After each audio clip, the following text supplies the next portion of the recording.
मेरे शौहर दूसरे शहर में काम करते थे। घर में सिर्फ मेरा जेठ होता था। इसकी बीवी कुछ अरसे पहले फौत हो गई थी। वो अक्सर बीमार रहता था और घर पे ही होता था। जब भी बारिश होती तो मेरा जेठ रोने लग जाता और कहता कि मुझे अकेले डर लगता है, मुझे अपने कमरे के बाहर सोने दो। एक सुबह मेरी आंख खुली तो मेरी चीख निकल गई, क्योंकि मेरे सारे कपड़े, मेरी शादी मेरे वालिदैन की मर्जी से हुई। चूंकि मैं शहर में रहती थी, मुझे डर था और आज उलझन भी थी कि पता नहीं मैं ससुराल वालों के साथ अच्छे से रह सकूंगी भी या नहीं। मेरे ससुराल में सिर्फ चंद ही लोग थे, जिसमें मेरे शौहर की फूफो और जेठ शामिल थे। मेरी सास का और ससुर का पहले ही इंतकाल हो चुका था। मेरे ससुराल में शौहर के बाद सिर्फ जेठ ही थे। मेरी शादी हुए जब हफ्ता हुआ तो सारे मेहमान घर से जाने लगे। घर दोबारा खाली सा होने लगा, मगर खैर मेरे शौहर भी दूसरे शहर में जॉब करते थे। मेरे शौहर का इखलाक भी बहुत अच्छा था। निहायत ही अच्छी तरह वो मेरे साथ पेश आते, मेरा बहुत ख्याल रखते। मेरे जेठ भी निहायत एहतराम से भी मेरे साथ पेश आते। चंद हफ्तों बाद शौहर की छुट्टियां खत्म हुई और वो वापस शहर में चले गए। इनके जाने के बाद मैं बहुत उदास हो गई। पहले ही घर में कोई ना था जिससे मैं बात कर सकती, और अब तो और भी ज्यादा अकेली हो गई। तो जेठ सारा दिन अपने कमरे में ही रहते। काम की बात हो तो मेरे साथ करते, वरना नहीं बोलते। मेरे जेठ की बीवी काफी साल पहले ही अल्लाह को प्यारी हो गई थी और वो बे औलाद थे। मेरे शौहर को गए अभी 2 हफ्ते ही हुए थे और इस दिन सारे घर की साफ सफाई करने के बाद मैं काफी थक गई और रात को जल्दी ही सो गई। सुबह जब आंख खुली तो मेरा सर शदीद भारी महसूस हो रहा था। ऐसा लग रहा था जैसे किसी ने मनोवसन रख दिया हो। और तो और सारी रात सोने के बावजूद मेरी आंखों में अभी भी नींद भरी हुई थी। जैसे तैसे उठी और आईने के सामने गई। मेरी आंख लाल हो रही थी। जब मैंने देखा मेरे कपड़े एक तरफ से फटे हुए हैं, मैं एकदम से उछल पड़ी और आंखें मसल कर दोबारा देखने लगी। ये रात ही रात में कपड़े कैसे फट गए? शायद किसी चीज में फंस गए होंगे। इस बात को इतनी अहमियत नहीं दी और मैं नहाने चली गई। नहाने के बाद मैं जल्दी से उठकर अपने लिए और जेठ के लिए नाश्ता बनाने लगी, लेकिन इसके बावजूद मेरा सर भारी हो रहा था। आखिर दर्द की शिद्दत बर्दाश्त ना कर सकी तो मैंने जल्दी से दवाई ले ली। दवा लेने के बाद मुझे थोड़ी देर के लिए कुछ सुकून हुआ। इसके बाद आज रात फिर जब मैं सोई तो बहुत गहरी नींद आई। मेरी आंख तब खुली जब बाहर बादल गरजने की आवाज आई। बादल इतने जोर से गरज रहे थे कि मैं एकदम से डर कर उठ गई। जब मेरी आंख खुली तो मैंने देखा कि दरवाजे के बाहर किसी इंसान का साया है। मैं डर गई और फौरन दरवाजे के पास गई। मैं पूछने लगी कि दरवाजे के पास कौन है, मगर इससे पहले ही मुझे लगा कि शायद वहाँ कोई बैठा है, क्योंकि दरवाजे के नीचे साया ऐसा नजर आ रहा था। मैं बहुत डर गई, मगर इसके बावजूद मैंने दरवाजा खोलकर बाहर देखा तो बाहर दरवाजे पर जो इंसान बैठा था मैं पहले तो पहचान ना सकी। जब अंधेरे में गौर किया तो वो तो मेरे जेठ थे, जो बाहर दरवाजे की जानिब पुष्ट करके बैठे हुए थे। जेठ को ऐसा बैठा देखकर मुझे बहुत हैरानी हुई और मैंने फौरन ही पूछा कि आप यहाँ क्यों बैठे हो? और मेरी बात सुनकर वो चौंक गए और मेरी जानिब देखने लगे। मुझे ऐसा खड़ा देखकर और खुद को हैरानी से देखता पाकर वो थोड़ी बहुत परेशान हुए और फिर बोले कि मुझे बारिश और बिजली चमकने से बहुत डर लगता है, इसलिए मैं यहाँ पर बैठा हूँ। मुझे इनकी बात सुनकर बहुत हैरानी हुई। इतनी बड़ी उम्र में वो बारिश और बिजली चमकने से डर रहे हैं। मैंने जेठ को बोला कि अब बारिश रुक चुकी है, आप जाकर अपने कमरे में सो जाएं, मगर मेरी बात सुनकर वो बोले कि नहीं, मुझे अभी भी डर लग रहा है। मुझे जब नींद आएगी मैं जाकर सो जाऊंगा, तुम जाकर सो जाओ और डरना मत, मैं बाहर बैठा हूँ। इनके बेहद इसरार पर मैं वापस अपने कमरे में आकर सो गई, मगर मेरी नजर इस दरवाजे की जानिब भी थी जहाँ से मेरे जेठ का साया थोड़ा बहुत नजर आ रहा था। मुझे हैरानगी थी कि वो एक मर्द होकर मेरे कमरे के बाहर डर की वजह से बैठे हैं। मेरे जहन में अजीब अजीब ख्यालात पैदा हो रहे थे। मुझे कुछ भी समझ नहीं आ रहा था। थोड़ी देर बाद अब उन्हें सोचों में मेरी आंख लग गई और मैं सो गई। जब सुबह हुई तो बारिश बिल्कुल रुक चुकी थी। मेरी नजर जब दरवाजे की जानिब गई तो दरवाजा थोड़ा बहुत खुला था। मैं फौरन उठने लगी और देखने लगी कि मैंने तो रात को दरवाजा बंद किया था, फिर ये दरवाजा कैसे खुद ब खुद खुल गया, क्योंकि मेरी आंखें अभी पूरी तरह नहीं खुली थी और जब मुझे बुखार भी महसूस हो रहा था। मैं जब बैठी तो मुझे लगा मेरा जिस्म किसी कैद में है। मैं डर गई और खुद को बेड से उठाने लगी, मगर उठ नहीं सकी। मेरी नजर जब मेरे हाथों की जानिब गई तो मैंने देखा मेरे हाथ और पांव बेड के साथ बंधे हुए थे। मैं बहुत परेशान हुई और हैरान भी कि मुझे किसने बांधा था। मैं डर और खौफ के मारे चिल्लाने लगी और जेठ को बुलाने लगी कि मुझे बचाएं, यहाँ रात को कोई चोर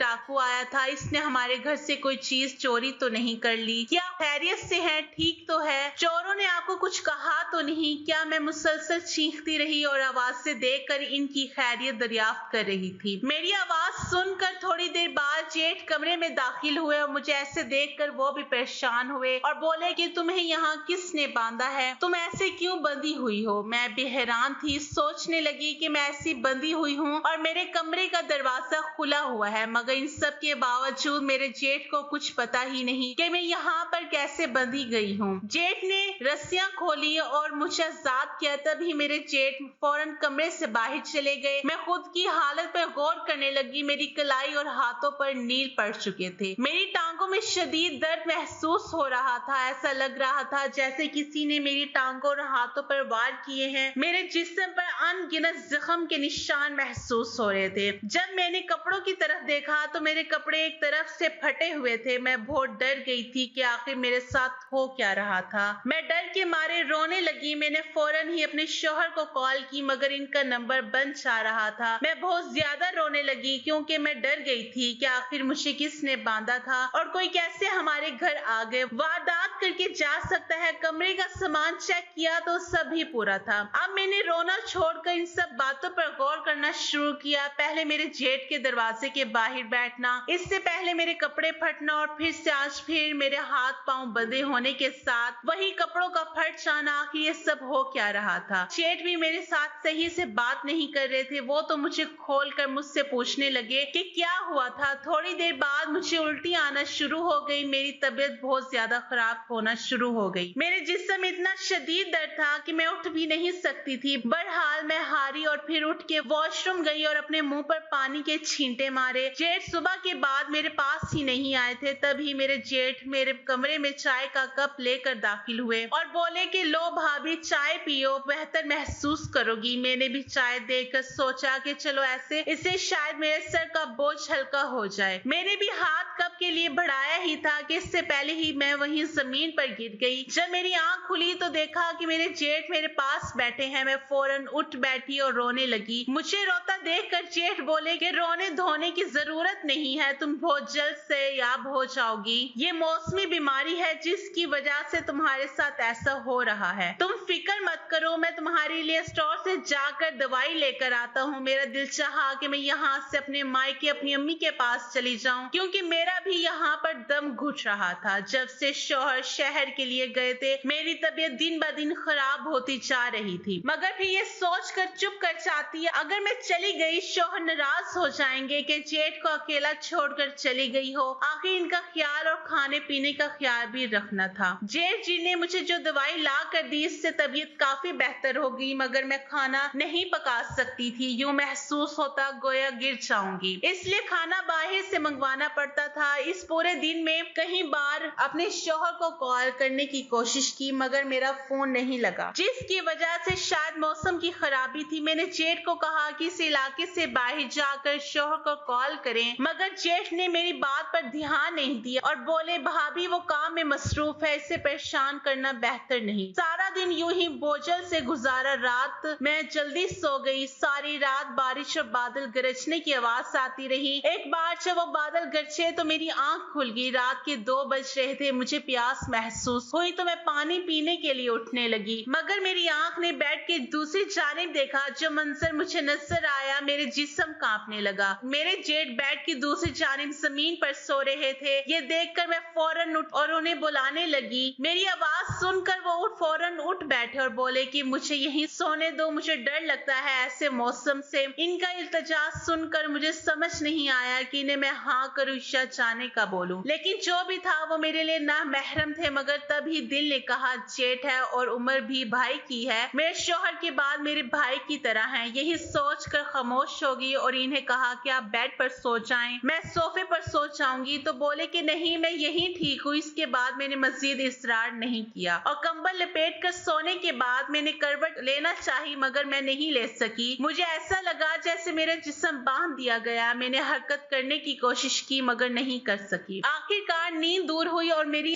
आंखें खोलकर होश हवास में खुद को बिस्तर से अलग करने लगी। एक बार फिर मेरा जिस्म बंधा हुआ था। मैंने रस्सियों से अपने वजूद को छुड़वाना चाहा। वहाँ कमरे में जेठ भी मौजूद नहीं थे। मैं मदद के लिए पुकारने लगी मगर जेठ नहीं आए। आखिर ये सब क्या हो रहा था मेरे साथ? ये कोई पहली बार नहीं था, इससे पहले भी 2-3 बार ऐसा हो चुका था। मेरे साथ न जाने कैसे और कौन मुझे बांध देता था और मुझे पता तक नहीं चलता। तभी रस्सियों में बंधे हुए मेरे जहन में सारी बातें आने लगी, मेरे सारे वाकयात और जेठ का रवैया याद आने लगा। मैं सोचने लगी कि आखिरकार इस नतीजे पर पहुंची कि ये सब कुछ जो भी हुआ है मेरे साथ हो रहा है, कहीं मेरे जेठ तो नहीं कर रहा। मैंने फौरन खुद को रस्सियों से आजाद किया, क्योंकि रस्सियां इतनी मजबूती से मेरे गिर्द बंधी हुई थी कि मैं खो ना सकूं। खुद को रस्सियों से आजाद करवा कर मैंने मोबाइल ढूंढना शुरू किया ताकि मैं अपने शौहर को फोन करके सूरत हाल से आगाह कर सकूं। मैंने अपना मोबाइल टेबल पर देखा मगर वहां मौजूद नहीं था। इसके बाद मैंने पूरे कमरे में खोजा, मुझे मोबाइल कहीं भी नहीं मिला। तभी मेरी नजर बेड के नीचे की जानिब गई। मैंने जब बेड के नीचे देखा तो मेरा मोबाइल वहां पर ही पड़ा हुआ था, मगर वो अपनी असल हालत में मौजूद नहीं था, बल्कि 3 टुकड़े हुए थे। अब ये कैसे और किसने तोड़ा था? मैं बहुत डर गई, मगर मेरे हवास बहाल नहीं रहे थे। मुझे हर तरफ खतरा महसूस होने लगा था और मैं हर चीज से डरने लगी। आखिर ये सब अगर मेरे जेठ कर रहे थे तो क्यों कर रहे थे? मुझे तंग करके इन्हें क्या मिलना था? क्या इनके दिल में कोई ऐब था? मुझ पर बुरी निगाह रखते थे? मुझे बांधने के पीछे क्या मकसद था? और मेरे कपड़ों का फट जाना, कहीं मेरे जेठ? ये तमाम सोचें दम तोड़ जाती थी। मैं बेबस होकर रोने लगी, क्योंकि ये सब काम जेठ क्यों कर रहे थे मेरे साथ? अगर जेठ नहीं करते थे तो क्या इस घर में कोई असीर था जो मेरे साथ ऐसा कर रहा था? मुझे बांधा जाता था, मुझे ये सब महसूस क्यों नहीं होता? मैं महसूस क्यों नहीं कर सकती थी ये सब? मेरा दिल बहुत बुरी तरह डर गया था। मुझे अपने इर्द गिर्द हर चीज से खौफ आने लगा। मैं फौरन उठी और वॉशरूम चली गई और मेरे कपड़े फटने का वो वहम मेरा वहम नहीं था, एक और खतरे की घंटी बजने लगी थी। मैं खुद को अपने घर में भी गैर महफूज समझ रही थी कि आखिर कौन मेरे वजूद के साथ ये सब कर रहा था। खुद को इन तमाम चीजों से दूर करके मैंने नाश्ता बनाया और दिल ना चाहते हुए भी खाने लगी। इस दौरान जेठ मुझे पूरे घर में कहीं भी नजर नहीं आए। वो घर से बाहर थे। मैंने नाश्ता करके बर्तन समेटे और सहन में बैठ गई। मेरा दिल बिल्कुल चाट हो चुका था। हर चीज से अपने कमरे में जाते मुझे खौफ आ रहा था। आखिर ये सब क्यों हो रहा था? सही सोचते हुए मैं न जाने कितने घंटे यूं ही बैठी रही। मैं बहुत डर चुकी थी और ऊपर से शौहर को कॉल भी नहीं कर सकती थी। मेरा मोबाइल भी टूट चुका था। जेठ का अब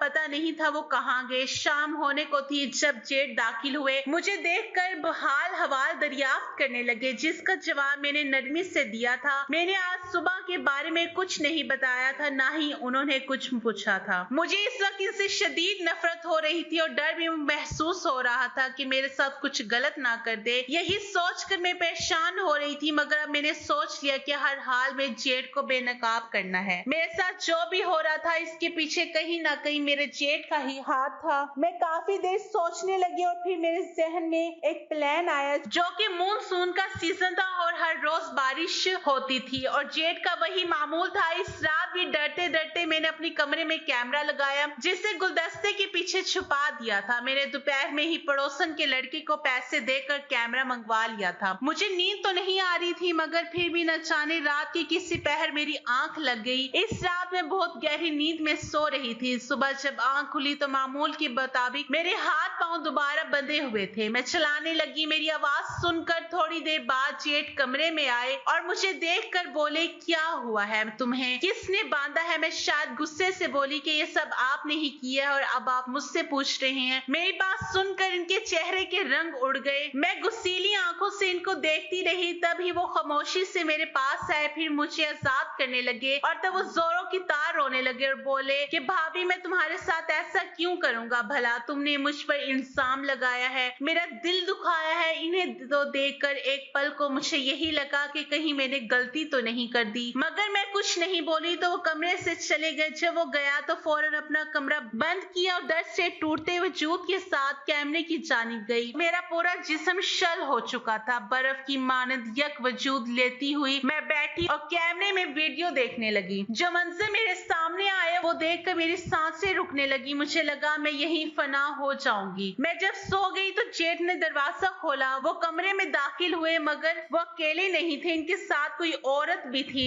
तभी वो औरत मेरे करीब आए और मुझे कोई कपड़ा सुंघाया, जिसके बाद दोनों बोलना शुरू हुए। वो औरत बोली कि ये अब गहरी नींद सो चुकी है, अब हमें अमल शुरू करना चाहिए, आप बाहर जाएं। ये सुनते ही जेठ बाहर चले गए और मेरे जिस्म को बुरहाना करना शुरू किया। मेरे जिस्म पर किसी खुदरी चीज ने अनगिनत वार किए। इसके बाद मेरा वजूद रस्सियों से बांध दिया। ये सब देखकर मैं बिल्कुल साकत तो हो चुकी थी। मैं रोने लगी। मैंने फौरन इस कैमरे को संभाल कर बैग में रखा और खुद को नॉर्मल करने लगी। मेरे जहन में एक सवाल था कि आखिर मेरे साथ जेठ ऐसा क्यों कर रहा था, ऐसी क्या मजबूरी थी इनकी, वो मुझ पर जादू करवा रहे थे। यही सोचते सोचते 2 दिन गुजर गए। मैंने जेठ भनक भी नहीं लगने दी। आखिर जेठ जी अब जब एक दिन अपना मोबाइल घर छोड़कर बाहर गए तो मुझे मौका मिला और मैंने फौरन शौहर को कॉल मिलाई और इन्हें जल्द अज जल्द घर आने को कहा। वो मेरी बात सुनकर शौहर भी परेशान हो गए और बोले कि जल्दी छुट्टी लेकर आता हूँ। इस दिन को गुजरा भी एक दिन हुआ था कि अचानक शाम को शौहर घर आ गई। इनको सामने देखकर मेरा दिल चाहा कि मैं फूट फूट कर रोने लगूं, मगर न जाने क्यों मेरे शौहर के आने पर मेरे जेठ बिल्कुल भी खुश नजर नहीं आ रहे थे। वो काफी परेशान दिखने लगे। थोड़ी देर बाद मेरे शौहर मुझसे दरियाफ्त किया कि क्या माजरा है, क्यों परेशान हो। मैं कुछ बताती इससे पहले ही जेठ कमरे में आकर हमारे पास बैठ गए और बातें करने लगे। इसके बाद जब भी मौका मिलता मैं बताने लगती। जेठ हर बार कुछ ना कुछ बात शुरू कर देते या शौहर को आवाज लगा देते। आखिर जब रात हुई तो मुझे कुछ सुकून हुआ। अब तो मैं हर हाल में इन्हें बताऊंगी।